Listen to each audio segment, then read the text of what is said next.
الحمد لله رب العالمين والعاقبة للمتقين والصلاة والسلام على سيدنا ومولانا محمد وعلى آله وصحبه أجمعين. أما بعد فأعوذ بالله من الشيطان الرجيم. بسم الله الرحمن الرحيم. فإن لم تفعلوا فأذنوا بحرب من الله ورسوله. صدق اللہ العظیم. محترم بزرگوں اور دوستوں، میں نے آپ کے سامنے قرآن پاک کی جو آیت کریمہ تلاوت کی، اس آیت کریمہ میں ایک گناہ کی طرف اشارہ فرمایا اور اس گناہ کی جو سزا اور جو وعید قرآن پاک نے بیان فرمائی، شاید جتنے بھی گناہ ہیں کسی گناہ کے اوپر اللہ رب العزت نے اتنی سخت وعید بیان نہیں فرمائی. اس سے اندازہ لگائیے کہ وہ گناہ کتنا خطرناک گناہ ہوگا اور کتنا اللہ اور اللہ کے رسول صلی اللہ علیہ وسلم کی نگاہوں میں کتنا برا ہوگا. مگر اتنی سخت وعید اور اتنی سخت سزا اور اتنا زبردست چیلنج اللہ کی طرف سے، اس کے باوجود آج امت اکثریت میں اس گناہ کے اندر مبتلا ہے. آج ہم اور آپ یہ جو ہماری زبانوں سے یہ بات نکلتی ہے کہ ہمیں سکون نہیں ملتا اور ہم پریشان ہیں، زندگی سے ہم پریشان ہو چکے، مگر کبھی ہم اس بات پر غور نہیں کرتے کہ ساری پریشانیاں آنے کے باوجود ہم اللہ تبارک و تعالیٰ کی جس نافرمانی میں مبتلا ہے وہ نافرمانی کیوں نہیں چھوڑتے، اور جو حالات ہم پر پیش آ رہے ہیں اور سخت حالات پیش آ سکتے ہیں، ان حالات سے نجات کا ایک ہی ذریعہ ہے کہ ہم جن گناہوں کے اندر، جن نافرمانیوں میں مبتلا ہے، ہم اس کو چھوڑ دیں. اللہ تبارک و تعالیٰ نے فرمایا یا ایھا الذین آمنوا اتقوا اللہ وذروا ما بقی من الربا،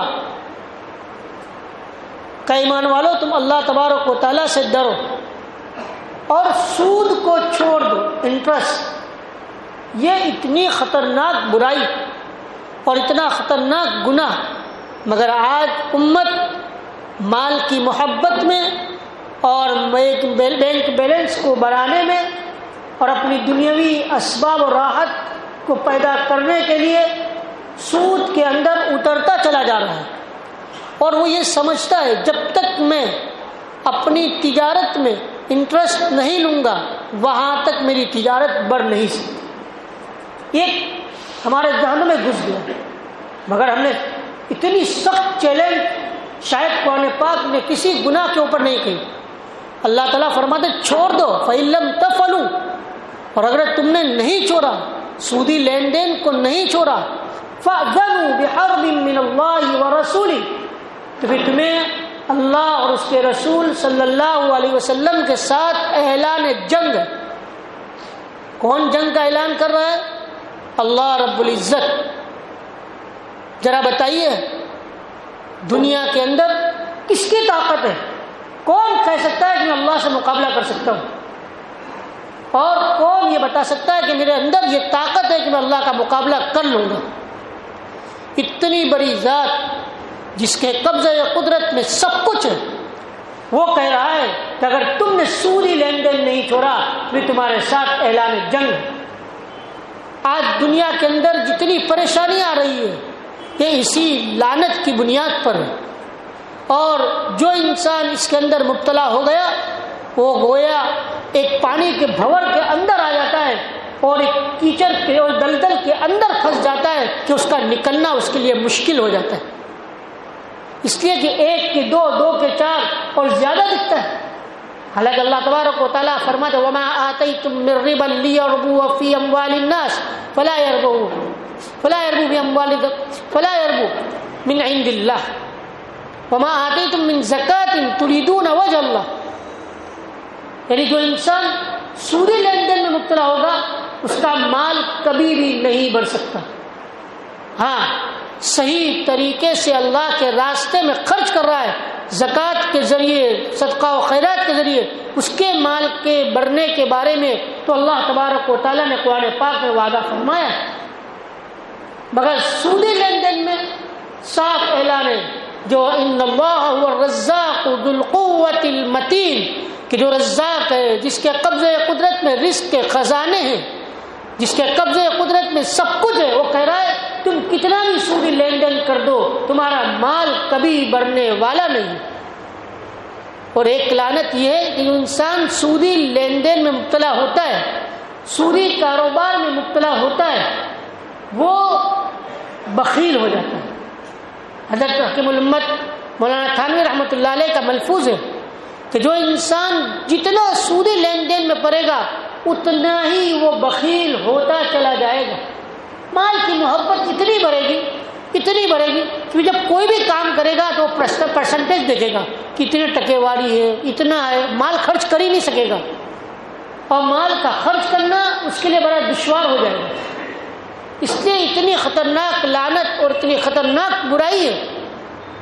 بلکہ آج عجیب و غریب ہے، بہت سے لوگ تو بیچارے جس کو نبی کریم صلی اللہ علیہ وسلم کی سیرت مبارکہ اور آپ صلی اللہ علیہ وسلم کے زمانے مبارکہ کے حالات مکمل طور پر معلوم نہیں، تھوڑا بہت آج کے اعتبار سے کچھ پڑھ لیا تو وہ اشکال کرتا ہے، اعتراض کرتا ہے، ارے بھائی یہ سودی لین دین جو کاروبار کا ہے اس زمانے میں اتنا بڑا کاروبار کہاں تھا، اور یہ سب چیزیں اس زمانے میں کہاں تھی؟ وہ تو نبی کریم صلی اللہ علیہ وسلم نے اپنے زمانے مبارکہ کو دیکھ کر اس کو حرام فرمایا تھا۔ مگر جو انسان نبی کریم صلی اللہ علیہ وسلم کے زمانے مبارکہ کے حالات سے مکمل واقف ہے وہ کبھی نہیں کہہ سکتا۔ جو کچھ آج پیش آ رہا ہے اور جس طریقے سے آج ہم اور آپ اس لعنت میں لوگ مبتلا ہے، وہ اس زمانے میں بھی تھی اور آج بھی۔ اور ایک بات یاد رکھے کہ قرآن جس بات کو منع فرما دے وہ اس زمانے کے اعتبار سے محدود نہیں ہے۔ قرآن تو کلام ہے، قیامت تک کے آنے والوں کے لیے احکامات ہیں۔ قرآن جو کہے گا وہ قیامت تک کا حکم ہوگا، اور قرآن نے جس بات کو حرام کر دیا وہ کیسے حلال ہو سکتی ہے؟ وَحَلَّ اللَّهُ الْبَيْعَ وَحَرَّمَ الرِّبَا۔ تم اگر اسی سودی کاروبار کو بزنس اور تجارت کا نام لے لو گے تو اس تجارت کے نام لینے کی وجہ سے وہ حلال نہیں ہو جائے گا۔ اس لیے اللہ تبارک و تعالیٰ نے بڑی سخت وعید بیان فرمائی ہے، اور یہ ایسی لعنت ہے، یہ مال کی محبت ایسی ہے کہ انسان کو مٹی کے علاوہ اس کا پیٹ نہیں بھر سکتا۔ اس لیے کہ جب انسان اس کو پھنس جاتا ہے، 1 کا 2، 2 کا 3، 2 4 کا 5، زیادہ اور آ جائے اور انٹرسٹ لیتا ہے۔ ہم نے تو ایسے لوگوں کو دیکھا ہے کہ جو اس بلا میں اور اس لعنت میں مبتلا ہوا ہے وہ نکل تو نہیں سکتا بلکہ اور پھنستا چلا جاتا ہے اور اپنا سب کچھ بیچ ڈالتا ہے۔ اس لیے بہت سخت لعنت ہے، بہت سخت لعنت ہے، اور اللہ تبارک و تعالیٰ کا سخت چیلنج ہے۔ یہ آج کل جو لوگ اپنے فکس ڈپازٹ میں رکھ کر انٹرسٹ لینا اور سودی لین دین کا کام کرنا، پیسے دیا تو انٹرسٹ پر پیسے دے دیے، اور کسی کو قرض دیا تو انٹرسٹ پر دیا، یا اپنی تجارت کو بڑھانے کے لیے۔ بہت سے بیچارے ہمارے بھائی تو یہ جملہ بول دیتے کہ بھائی اگر تمہیں بازار میں ٹکنا ہے اور تمہیں تجارت کرنی ہے تو تمہیں یہ تو کرنا ہی پڑے گا۔ یاد رکھیے اللہ تبارک و تعالیٰ جو انسان حلال طریقے سے کمانے کی فکر کرتا ہے، کوشش کرتا ہے، اللہ رب العزت اس کے لیے راستے بھی کھول دیتا ہے۔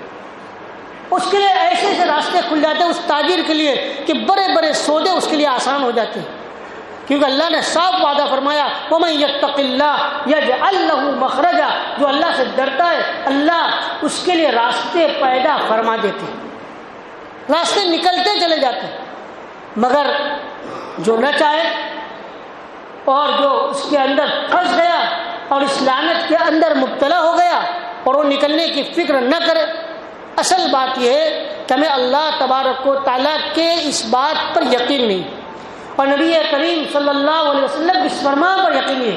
حضور پاک علیہ السلام نے فرمایا انسان جب پیدا ہوتا ہے تو ماں کے پیٹ سے جب وہ پیدا ہوتا ہے اس وقت اس کی روزی لکھ دی جاتی ہے کہ تجھے اتنا ملے گا۔ اب چاہے انسان حلال طریقے سے لے چاہے حرام طریقے سے لے، مگر ہمیں تو جو سامنے دکھتا ہے نا وہی ہماری نظر میں آتا ہے. ہم سوچتے کہ ہم نے اتنے لاکھ جمع کرا دیے، اب اتنا ہر مہینے ہمیں ملتا رہے گا، کیا مقصد ہے؟ اصل میں سودی لین دین والا کیا ہوتا ہے؟ اس کو بغیر محنت کے کھانا ہوتا ہے، پیسے رکھ دیے بغیر محنت کے اس کو ملتا رہے. اور آج کل بتایا جائے کہ یہ ناجائز ہے، یہ سود ہے، اتنا مشکل پڑتا ہے اس سامنے والے انسان پر کہ گیا اس پر پہاڑ گر گیا کہ بھائی آپ جس کاروبار میں مبتلا ہے وہ کاروباری سودی ہے. آپ جو سودا کر رہے ہو، جس طرح لین دین کر رہے ہو، یہ سود ہے، یہ ناجائز ہے. بڑا مشکل ہوتا ہے کیونکہ مال کی محبت گھس گئی ہے. اس لیے میرے محترم بزرگوں دوستو، اللہ تبارک و تعالیٰ نے صاف صاف منع فرما دیا ہے سودی لین دین کو. اس لیے ہمیں چاہیے کہ ہم اپنے علماء کرام سے ایک ایک بات پوچھ کر لیں، کہیں ایسا نہ ہو کہ کوئی روپیہ حرام کا ہمارے حلال میں مل کر ہمارے حلال کو بھی تباہ و برباد نہ کر دیں. اس لیے بہت سخت چیلنج ہے، بہت سخت وعید ہے اس سودی لین دین پر. اللہ تبارک و تعالیٰ مجھے بھی اور آپ سب کو اس سودی لین دین والی لعنت اور اس منحوس سے ہمیں ہماری اور آپ کی سب کی پوری حفاظت فرمائے. وآخر دعوانا الحمدللہ رب العالمین.